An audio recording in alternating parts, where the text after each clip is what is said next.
Hi guys! Tara samahan niyo ako dito sa may almost 100 years nang sineserve dito na sila pa mismo ang nag-imbento nito nung panahon pa ng mga Hapon. Dahil bukod sa masarap, napaka-unique at sobrang mura lang, kaya naman in just 2 hours ubos na ang 5 malalaking bilao. Ito ang Aling Ika's Karinderya na located lang sa may Cavite City Public Market Store number 9. Open sila everyday from 6 AM hanggang lunchtime, pero minsan hindi sila umaabot ng lunchtime dahil nauubos agad yung paninda nila. Lalo na dito sa bibingkoy na naimbento ni Nani Ika na minsan nga raw wala pang 2 oras ubos na agad. Grabe guys, imagine niyo 97 years na tong recipe na to. Panahon pa ng Hapon noon pero hanggang ngayon patok na patok pa rin. 3 generations na nga ang nakapagmana nito, kaya naman nakakatuwa na hindi nila kinalimutan yung recipe na imbento ni Nani Ika. Kaya hanggang ngayon nananatiling buhay yung legacy na iniwan ni Nanay.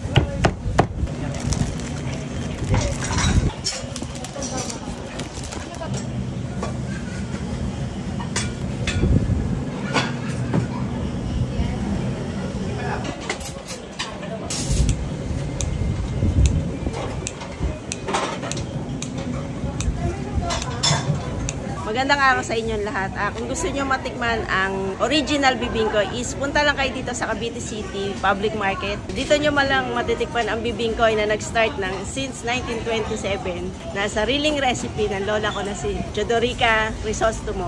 Mas kilala siya sa Aling Ika. Tapos sinundan siya ng mama ko ni Yolohia Bautista. Bali, pang 3rd generation na ako. Kung gusto nyo umorder, kontakin nyo lang kami sa 0916-679-5916 or sa Facebook page namin na sa Aling Ika Home of Original Bibingkoy. Salamat po!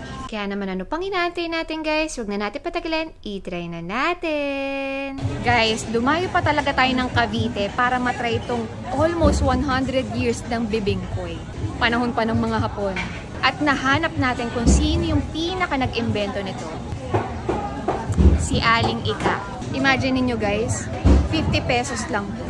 Ang story daw nito, kaya tinawag siyang bibingkoy. Kasi yung process ng pagluto niya, parang bibingka, inuuling, on top, tsaka bottom. Tapos, yung lagkit niya, yung kunat niya, parang tikoy. So, bibingka at tikoy, bibingkoy. Ang kulit no? Sabi daw kasi ni Aling Ika, nung panahon ng Hapon, nag-iisip siya ng something na pwedeng ibentang pang merienda. Super smart ni Nanay no? Ang galing. Hanggang ngayon, tingnan nyo, 2024 na, bit-bit pa natin yung naisip niya. So, makuna talaga siya kasi para siya talagang tikoy. Tapos, sinahaluan siya ng sauce ng ginataan. Kaya makikita nyo yung munggo.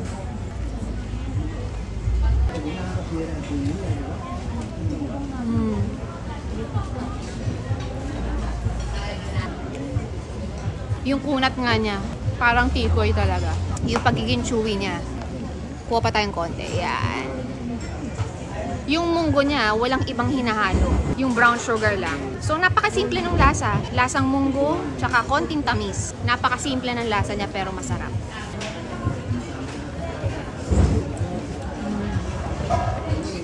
So, pagka magda-dine-in kayo dito kala Aling Ika, ito yung pang dine-in nila. Tapos, ito naman yung pang take-out nila. Pero pwede nyo naman daw i-request kung dito nyo gusto kumain kahit magda-dine-in kayo. I-request nyo lang. So, ako kahit sa labas ko lang tinry, dito ko na ni-request kasi for me, fun yung experience eh. Talagang ultimate experience na, di ba? Para tayong dinala ng panahon ng Hapon.